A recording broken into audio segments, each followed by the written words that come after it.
السلام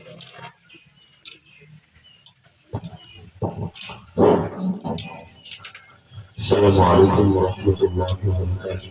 وعليكم السلام ورحمة الله.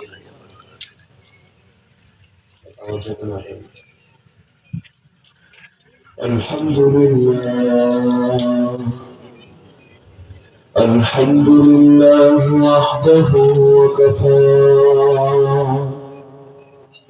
وسلام على عباده الذين اصطفى أما بعد فأعوذ بالله من الشيطان الرجيم بسم الله الرحمن الرحيم وإذ قال ربك للملائكة إني جاعل في الأرض خليفة قالوا أتجعل فيها من يفسد فيها ويسفك الدماء ونحن نسبح بحمدك ونقدس لك قال إني أعلم ما لا تعلمون وقال النبي صلى الله تعالى عليه وسلم من مات وهو يعلم أنه لا إله إلا الله دخل الجنة. آمنت بالله صدق الله العلي العظيم وبلغنا رسوله النبي الكريم. আল-আমিন সমাজ কল্যাণ যুব সংঘ বাহাদুরপুর দক্ষিণ টিকরপাড়া বিহারীবাজার সিলেটের উদ্যোগে আয়োজিত আজকের 18তম তাফসীরুল কোরআন মাহফিল ও সম্মানিত সভাপতি উপস্থিত আমার শ্রদ্ধা ওয়াজিবুল ইহতিরাম হযরত উলামায়ে কেরাম, এলাকার গণ্যমান্য মুরব্বিগণ, স্থানীয় এবং দূরদূরান্ত থেকে আগত হিন্দু-রোগীর কোরআন প্রেমী তাওহীদ জনতা এবং পর্দার আড়াল থাকা মা ও বোনেরা, আল্লাহ তাআলা যখন সর্বপ্রথম মানুষ আদম আলাইহিস সালামকে সৃষ্টি করতে চাইলেন, ফেরেশতাদের সামনে সেই ইচ্ছার কথা জানালেন, ইন্নী জাইলুন ফিল আরদি খলিফা, নিশ্চয়ই আমি পৃথিবীতে খলিফা বানাতে যাচ্ছি। খলিফা মানে প্রতিনিধি। নবীর কল্লা কাটবেন বলে, কিন্তু ওদেরকে যখন আল্লাহ কবুল করেছেন, রাত কিন্তু নাই হয়ে যায়নি, কারণ অভ্যাস এটা নাই হয় না। অভ্যাসের দিক পরিবর্তন হয়, কিন্তু অভ্যাস অভ্যাসে থাকে।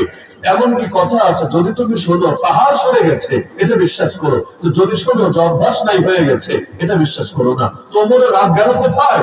ওমরের রাগ নাই হয়ে যায়নি, আগে ছিল আল্লাহ রাসূলের বিপক্ষে, ইসলাম গ্রহণের পর রাগ দিয়ে পড়লো আবু জাহেলের বিপক্ষে।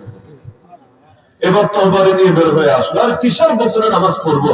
নামাজ পড়া কি পাপ নাকি? নামাজ পড়বো বাইতুল্লাহ চত্বরে দাঁড়িয়ে প্রকাশ্যে। কোন বাপের বেটার হিম্মত থাকলে সামনে আয়, এসে পড়লে বাধা দে। কারো যদি মনে চায় নিজের স্ত্রীকে বিধবা বানাবি আর নিজের সন্তানকে এতিম বানাবি, তুমি চলে আয় সামনে।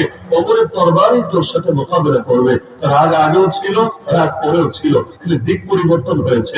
খালিদ বিন ওয়ালিদ আগে যুদ্ধ কৌশলে ছিলেন, পরেও কৌশলে ছিলেন।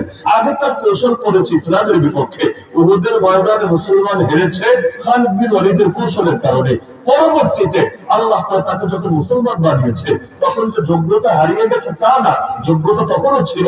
তখন সেই কৌশল কাজে লেগেছে ইসলামের পক্ষে, বাতিলের বিপক্ষে। আল্লাহ তাআলা সেই খালিদ বিন ওয়ালিদের হাতে এত বিজয় দেওয়া দিয়েছে, এত বিজয় দেওয়া দিয়েছে। ওমর রাদিয়াল্লাহু আনহু তার খেলাফতের সময় বাধ্য হয়ে খালিদ রাদিয়াল্লাহু আনহুকে সেনাপতির পদ থেকে সরিয়ে দিয়েছেন। কেন? কারণ তিনি ভয় পাচ্ছিলেন লোকে মনে করবে খালিদ বিন ওয়ালিদ আবার মাহবুব কিনা, সে আবার খোদা হয়ে গেল কিনা, তার হাতে বিজয় কিনা। কারণ সে যেখানে হাত দেয় সেখানে বিজয় আসে, পরাজয় কখনো আসে না। এই জন্য মানুষের ঈমান আকীদা যাতে ভেজাল না ঢোকে, মানুষ যাতে খালিদকে বিজয়ের মালিক মনে না করে, বরং আল্লাহ বিজয়ের মালিক, এই কথাই যাতে বিশ্বাসে থাকে। এই জন্য তাকে সেনাপতির পদ থেকে সরিয়ে সাধারণ সৈনিক বানিয়ে দিলেন। তাহলে এই পরিমাণ হিম্মত আল্লাহ তাআলা তাকে দিয়েছিলেন। তাহলে অভ্যাস কিন্তু পরিবর্তন হয় না, জাস্ট দিকটা চেঞ্জ হয়, কিন্তু অভ্যাস অভ্যাসে থেকে যায়। তো এখন ফেরেশতারা আল্লাহর সামনে যখন কৌতূহল প্রকাশ করলো, মানুষের সামনে তিন ধরনের অভ্যাস আছে, তিন ধরনের শক্তি আছে। এক হলো রাগের শক্তি, দুই নম্বর হলো শাহওয়াতের শক্তি, চাহিদা। বিভিন্ন রকম চাহিদা আছে, চোখের চাহিদা, পেটের চাহিদা, লজ্জাস্থানের চাহিদা, বহু রকম চাহিদা। আর তিন নম্বর হলো আকলের শক্তি, আকল, বিবেকের শক্তি। ফেরেশতারা আকল নিয়ে প্রশ্ন তুলে নেয়, কারণ আকলের মধ্যে ক্ষতির কিছু নেই। আকল তাদেরও আছে, তারাও জানে আকল অবশ্যই ভালো জিনিস। আকলের দাবিতে মানুষ আল্লাহর বন্দেগী করে, আকলের দাবিতেই মানুষ বহুত খারাপ কাজ থেকে বিরত থাকে, আকলের দাবিতেই মানুষ উত্তম কিছু করার চেষ্টা করে। কিন্তু রাগ আর শাহওয়াত এই দুইটা ফেরেশতাদের মধ্যে নাই। ফেরেশতাদের রাগ আছে, ফেরেশতাদের চাহিদা আছে, কোনো চাহিদা নাই। নারী দেখারও চাহিদা নাই, গান শোনারও চাহিদা নাই, পেট ভরারও চাহিদা নাই, লজ্জাস্থানের চাহিদাও নেই, কিচ্ছু নাই। কোন ধরনের এই টাইপের অতিরিক্ত চাহিদা, যে চাহিদাগুলোর কারণে বান্দা পাপ